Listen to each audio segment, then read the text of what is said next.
그래서 전 시간에는 그 약을 진짜 목숨을 걸고 저한테 감기약을 갖다 준 여자의 얘기를 했는데, 그러고 나서 그 친구랑 이제 괜찮냐고 연락이 오고 그렇게 하다 보니까 그 친구도 이제 옷가게 못 하죠. 왜냐면 폐쇄됐으니까. 근데 손님이 없는데 무슨 가게 열 수 있겠어요. 그리고 그 친구도 3일에 한 번씩밖에 못 나오니까 안 되는 거지. 그냥 걔도 심심하고 나도 심심하고. 그 친구 얘기를 잠깐 드리면요. 그때 당시에 걔가 37인가 그렇게 됐었어요. 7인가 8 됐는데 아주 그 미모가 훌륭합니다. 그리고 옷가게를 하는데 이제 딸이 하나가 있어요. 중학교 1학년짜리 하나가 있고, 남편하고는 이혼을 했고, 그리고 엄마 아버지랑은 이제 따로 살고, 그렇게 됐는데 남편 명의로 같이 공동 명의로 산 그 아파트가 있었는데 복층 아파트예요. 그 동네에서는 그래도 상당히 비싼데 지금 우리나라 돈으로 얘기하면 한 4억 정도 될 거예요, 아마. 근데 이제 그거를 이제 공동 명의로 했는데 이혼을 하면서 그 공동 명의에 대한 정리를 안 하고 이혼을 한 거야. 그래가지고 이제 그 정리를 한다고 그러다가 이제 저랑 감정이 생긴 거죠. 어쨌든 그렇게 해서 이제 몇 개월이 지나갔어요. 위챗에서도 화상 통화가 있거든요. 그러니까 이제 잘 있냐, 뭐 하느냐, 뭐 내가 뭐 좀 사다 줄까, 뭐 그러면 이제 괜찮다고 뭐 저가 하는데, 처음에 내가 기억하는 거는요, 6개월 동안은 완전히 지옥이었었어요. 완전히 그냥 거의 폐쇄, 거의 못 나가, 막 난리 나고. 그런데 이게 또 문제가 있는 게 뭐냐면요, 대형 슈퍼를 가잖아요. 우리나라 말하면 이제 홈플러스나 이마트나 뭐 이런 것처럼 거기에 따옴파라고 있어요. 거기 가면 이제 그제 대형 매장인데, 우리나라 대형 매장이 이제 식료품 파는 대형 매장은 있나? 우리나라가 뭐가 있지? 있죠. 대형 슈퍼마켓이 뭐지? 엄청나게 큰 거. 코스트코 말하는 거야. 뭐 그런 거지. 그 정도인데 그 정도 규모예요. 거기 아주 그 걔네들 브랜드가. 그러니까 뭐 그 프랑스 저기 그 까르푸 그런 데가 있으니 거기를 가면 방역을 하면 뭐예요? 거기 가면 다 만나는 거야. 마스크는 물론 썼지만 비닐 장갑 끼고 물건 사는 것도 아니고 양파 같은 거 고르면 잡았다 놨다. 그리고 노인네들은요, 이거 위챗머니가 있어요. 우리나라처럼 그 카카오톡 머니, 카카오페이, 그걸 하면 되는데 이 노인네들은 그걸 쓸 줄 모르니까 전부 현찰을 내는 거야. 그 돈에 다 감염이 되는 거야. 그 캐셔들이 그걸 받아가지고 하면은 걔네들이 비닐 장갑 끼고는 하지. 근데 현찰만 였던 비닐 장갑 쓰다가 우리 핸드폰으로 이렇게 하면 또 핸드폰 하고 그러면은 그게 그건 거야. 그 다음에 2시간밖에 시간을 안 주니까, 그러니까 물론 모든 사람한테 10시부터 12시까지가 아니고 그 시간대로 분포대로 나눠 있지만 워낙 많은 사람들이 먹을 걸 사러 오니까 거기는 완전히 그냥 인산이네요. 그러니까 차라리 안 먹으면 괜찮은데 먹으면 코로나 걸릴 것 같아. 물건을 사면. 왜냐면 그냥 줄 서니까 계속 막 스치고 막 부닥치고. 이제 한 6개월 정도는 엄청나게 그냥 공포의 그런 방역이 진행이 돼요. 진짜 뭐 상상을, 이제 지구의 이제 종말이다 이런 생각이 들 정도로. 더구나 나 같은 경우는 어떻게 됩니까? 혼자잖아요. 그러니까 진짜 이러다 고독사 하겠다. 거기다가 뭐 나이트클럽도 지금 문 닫고 저거 휴업 상태지. 그러니까 막 진짜 막 우울증이 엄청나게 오는 거예요. 거기다 막 치통도 오고. 그러니까 병원도, 치과로 어떻게 갑니까? 치과는 입 벌려야 되는데 누가 그거 코로나 그거 감안하고 그거 입 벌려 보세요. 그리고 치료해 줄 사람이 있어요. 그 폐쇄도 이거 안 되지도 않고, 정부에서 치과도 다 문 닫았고 다 끝난 건데 뭐. 약국도요, 그렇게 해가지고 처방전 가지고 가면 얼마나 골 때린 줄 아세요? 약국 입구가 이렇게 있어. 그럼 약국 입구에다가 막대기를 이렇게 놨어. 못 들어오게. 거기서 부르는 거야. 그럼 걔네들이 와서 이렇게 받아가. 약국 안을 못 들어갔다니까. 그걸 다 폐쇄했다니까. 막대기로 막았어요. 그러니까 약사들이 자기네들 되질까봐 그렇게 되는 거야. 그 정도로 살벌했었어요. 그럼 뭐 말도 못했어. 그리고 막 누가 죽었대는 또 죽어나간 사람들이 막 엄청나게 많았었어. 근데 통계가 정확치 않잖아요. 그러니까 몇 명이 죽은지를 모르겠는 거예요. 그래서 공포에 이제 그러고 있다가 얘랑 급격히 그것 때문에 더 친해진 거야. 그래서 제가 생각하기에는 한 6개월에서 한 8개월 정도 됐을 때 살짝 느슨해졌어. 이제 그 사람들도 지치는 거지. 아이 뭐 씨발 뭐 여태까지 안 죽었는데 뭐 이렇게 살아나는 사람들은 살아남은 거다. 그러니까 그런 것에 살짝 묻어졌지만 그래도 큰 대형 마켓 이외에는 다른 데는 거의 폐쇄. 일반 식당도 안 되고 뭐 치킨집, 통닭집, 마라탕집 다 안 되는 거야. 다 그냥 문 닫은 거예요. 근데 개인적인 만남은 조금씩 있었어요. 그때는. 개인적인 만남은. 그래서 그 아파트 관리실에서도 조금 느슨하게 하고 저기 하고, 그 다음에 뭐가 문제가 있었냐면, 아파트가 예를 들어서 반포 아파트야. 예를 들어 반포 아파트 1단지야. 근데 반포 아파트 1단지에서 만약에 환자가 한 명 생기면 반포 아파트 1단지, 2단지, 3단지를 전부 폐쇄해버려. 이해되시죠?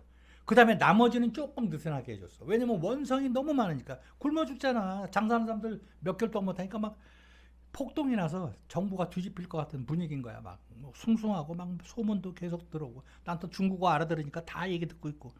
그러니까 대신에 그런 한계적 폐쇄를 엄청나게 심하게 했어요. 반포 아파트에 만약에 반포 1단지에 만약에 10,000명이 살잖아요. 10,000명 자체를 다 봉쇄해 버리는 거야. 한 명만 들어오면, 한 명만 저가면. 그리고 이거 검사 계속 해가지고 뭐 콧구멍 수지고 뭐 저가고 그 다음부터 내가 알기로는 그렇게 해서 몇 개월 지난 다음에 백신이 나왔을 거야 아마. 그렇게 해가지고 북경이나 상해 큰 도시부터 먼저 보급을 하고 뭐 이렇게 해가지고 어쨌든 백신 주사도 맞고 백신 내가 3차 맞았어요 저도. 그렇게 외국인도 맞게 해줬어요? 그거야 당연히 맞게하지. 근데 걔네들은 공짜인데 우리는 돈 냈어.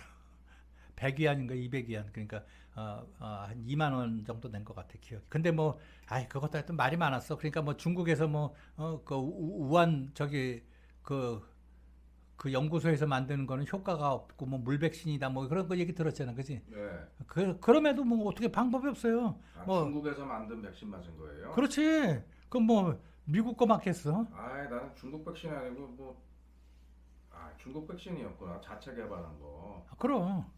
그렇다고 뭐 파이자에서 만든 거 주겠어. 중국 사람들이 걔네들이 또 뭐라 그러냐면 미국에서 퍼뜨리고 간 거라고 그랬어요. 걔네들은. 그 전에 작년에 그 우한 바이러스 저기 코로나 바이러스 나오기 전에 그 전에 국제 그 군인 체육대회가 중국에서 있었어요. 그때 미군들이 와가지고 활동을 했거든. 그 체육에 참가했었대. 그랬대요. 그래가지고 걔네들이 뿌리고 간 거다 뭐 그러고 하여튼 뭐 음모설도 있었고 막 그랬었어. 그래가지고 어쨌든 그런 상황인데 이제 이해는 되셨죠. 그렇게 해가지고 이제 6개월에서 8개월 정도 되니까 전체적으로 큰 집합 장소 사람들이 다중이 모이는 데는 못하게 했는데 그래도 이제 그때부터 버스도 이제 운영을 하기 시작하면서 이제 풀어주는 거야. 대신에 어떤 아파트 단지에 만약에 한 명이 생겼다 그런 건 완전 폐쇄. 거기서 못 나와. 나머지는 조금 느슨하게 좀 풀어주고 뭐 이런 상황이 된 거예요. 그러니까 걔도 나를 몰래 만나게 되지. 그래가지고 이제 걔랑 나랑 이제 만날 수밖에 없는 상황인 거예요. 걔도 너무 외롭고 힘들고 또 나랑 봐요. 다 문 닫았는데. 그 집에서 보지. 우리 집으로 오지. 왜냐면 내가 걔네 집은 못 가지. 딸내미가 있으니까. 물론 이제 뭐 걔가 학교 갔을 때는 학교고 뭐고 지랄이고 다 폐쇄됐는데 맨날 집에 있는 거지. 그러니까 나한테 오는 거야. 그러니까 뭐 싸가지고 오고 뭐 잼빙 같은 거 만들어서 오고 뭐 그러는 거예요. 이제 뭐 만두도 만들어서 갖고 오고. 나도 감수를 하는 거야. 걔가 코로나 걸리면 걸리는 거다 나도 걔도 또 그렇게 생각하고. 근데 나는 걔보다는 좀 안전하지. 왜냐면 집에만 있으니까. 걔는 이제 딸내미도 있고 또 왔다 갔다 하고 이제 그러니까 어쨌든 그러니까 거의 폐쇄적인 거죠. 걔도 집에서 여기까지 오는 거밖에는 없는 거니까 걸릴 일이 없지. 그래서 둘이 이제 사랑을 하기 시작합니다. 너무 좋아했어요. 저도 너무 좋아했는데 결혼 준비를 하자고 이제 결혼하자는 얘기까지 나왔어요. 그건 이제 제 나이도 알고 제가 올해 65세거든요. 근데 이제 코로나 계산해 보면 그때 이제 50몇 세 됐겠죠. 그랬는데 걔랑 나이 차이도 너무 많이 나고 결혼을 하고 싶었어요. 저도. 그리고 걔도 자식을 원하지 않는다. 자식은 딸내미 하나 있으니까 나도 아들 하나 있다. 그러니까 됐다. 오케이. 그래서 이제 살자. 그래서 너무 좋아했어요. 저를. 저도 좋아했고 또 내가 웃겨요. 이것도 재밌게 하고. 그러니까 이제 좋아했는데 문제가 생깁니다. 아버지가 아주 졸라게 반대를 하는 거야. 이 아버지가. 왜요? 첫째, 외국인이다 이거야. 불안하다 이거야. 언제 한국으로 갈지 모른다 이거야. 노인네인데 그 사람이 뭐 하는 사람이냐면요. 유리 공예하는 사람이 이거 있잖아. 장인이네요. 장인이야 장인. 후 돌리는 사람인데 여기가 늘 이렇게 부어 있는 것 같아. 그 사람이 아주 목숨을 걸고 반대를 하는 거야. 안 된다는 거야. 그리고 중국에 집을 사는 사람이 사는 게 없다는 거야. 집이 없다는 거야. 아파트 살 돈이 어딨어? 거기 다 투자해가지고 거기 다 들어가 있는데. 그러니까 이게 불안해서 안 된다 이게.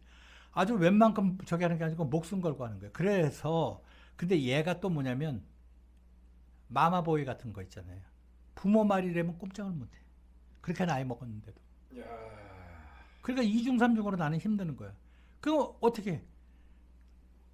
결혼 자체를 허락을 안 하는 거예요. 그래서 거기 민정국이라고 있어요. 민정국. 우리나라는 구청인데 거기 혼인신고하는데 전문으로 혼인신고하고 이혼신고하는 데가 백성민자에다가 뭐 정부정자에다가 뭐 이렇게 해서 민정국해서 거기 가면 혼인신고를 하는데 혼인신고를 하려고 준비를 해요. 우리가 몰래 하자.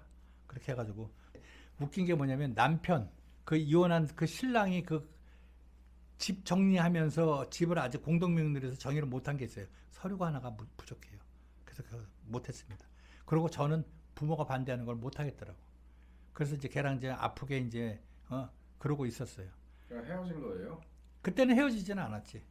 이제 헤어지지는 않았는데 이제 집에서 반대를 하고 그러니까 걔도 이제 힘들고 나도 힘들고 그런 상황에 이제 코로나가 잠잠 해가지고 이제 슬쩍 풀리면서 이제 사회활동을 조금 해주게 됩니다. 그 기간이 지금 한 1년 정도 이렇게 왔다 갔다 하는 거예요. 그런 상황인데 주주들이 모이자고 이제는 모여도 되니까 3, 4, 5 이제 모이기 시작하는 거예요. 그것까지 허락을 하니까. 대신에 이제 아까 말씀드린 대로 어디가 되면 완전히 폐쇄되고 그렇게 차별적으로 이제 관리를 하게 되는 거예요. 왜냐면 계속 묶어둘 수가 없으니까. 중국 정부에서도 경제가 안 돌아가니까. 그렇게 해가지고 이제 우리나라도 그랬잖아요. 뭐 6인 미만은 만나도 되고 뭐 그런 거 있지 않았나? 네.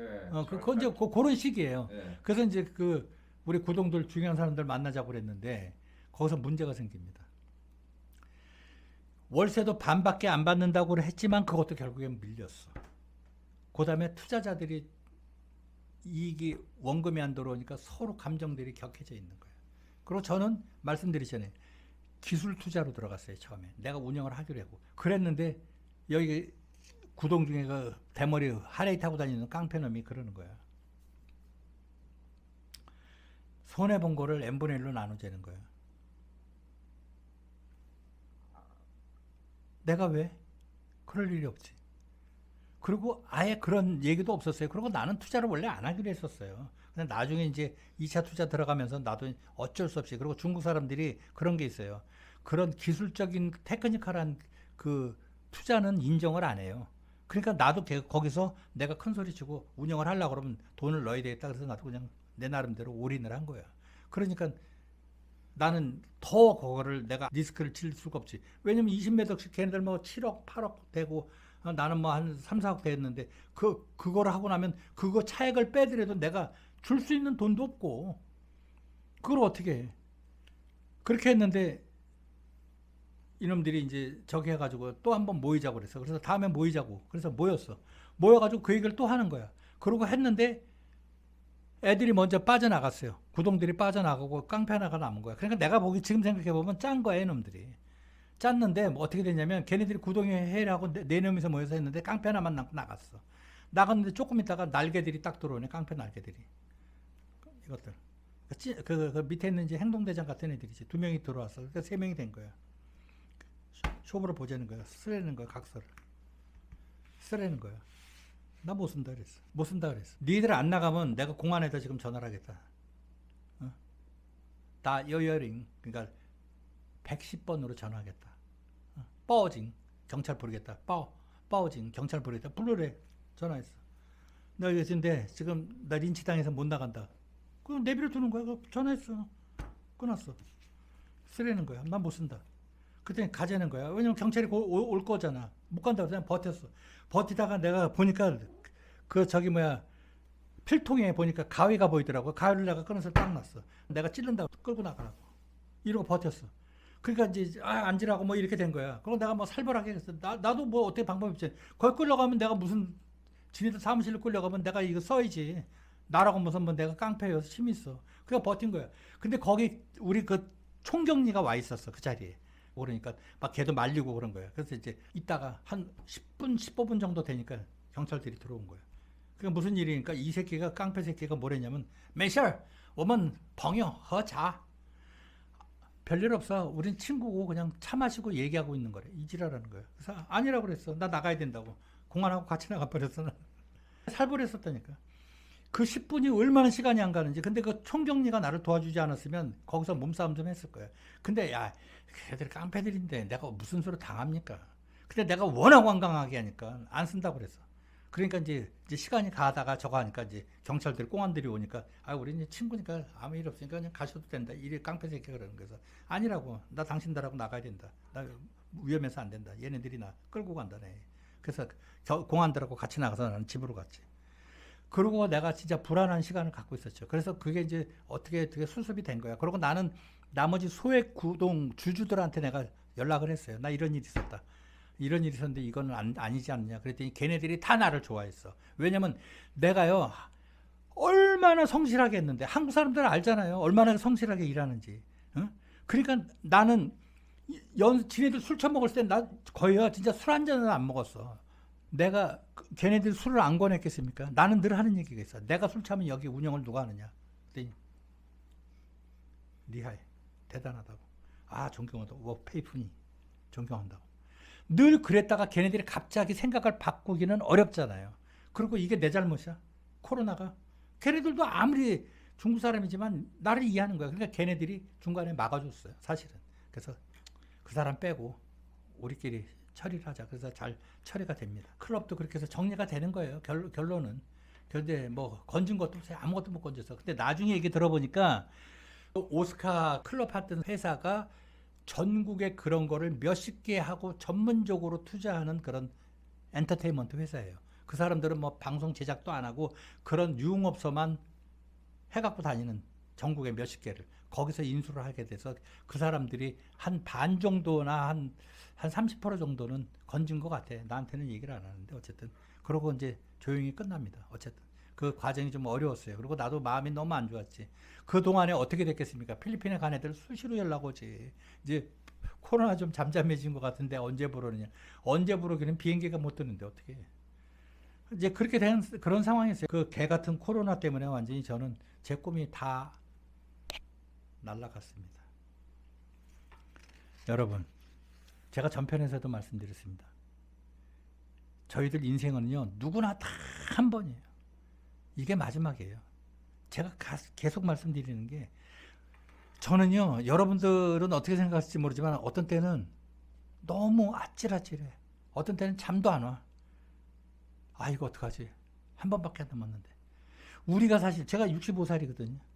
그 여러분들도 나랑 저랑 나이가 비슷하다고 본다면, 이제 얼마 안 남았어요. 피기 있게 돌아다닐 나이가.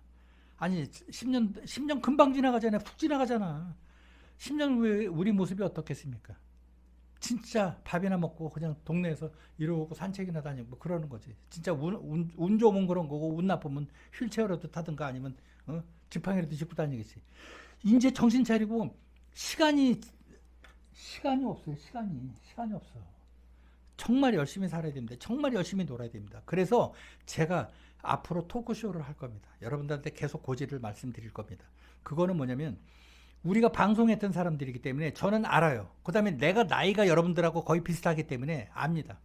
우리가 진정 원하는 거는 보건상식이 아니에요. 세금 감면 받는 거 아니에요. 정부에서 얼마 준다는 거 다 동사무소 가면 다 알아서 해줘요. 그게 아니고 실제로 우리가 원하는 거, 우리 나이가 진짜로 원하는 게 그게 뭐냐? 즐겁게 사는 거, 연애하는 거.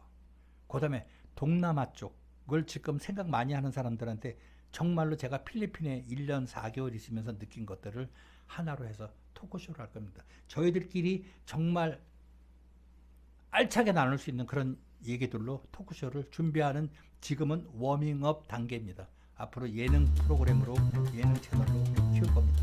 여러분 같이 동참합시다. 다음 시간까지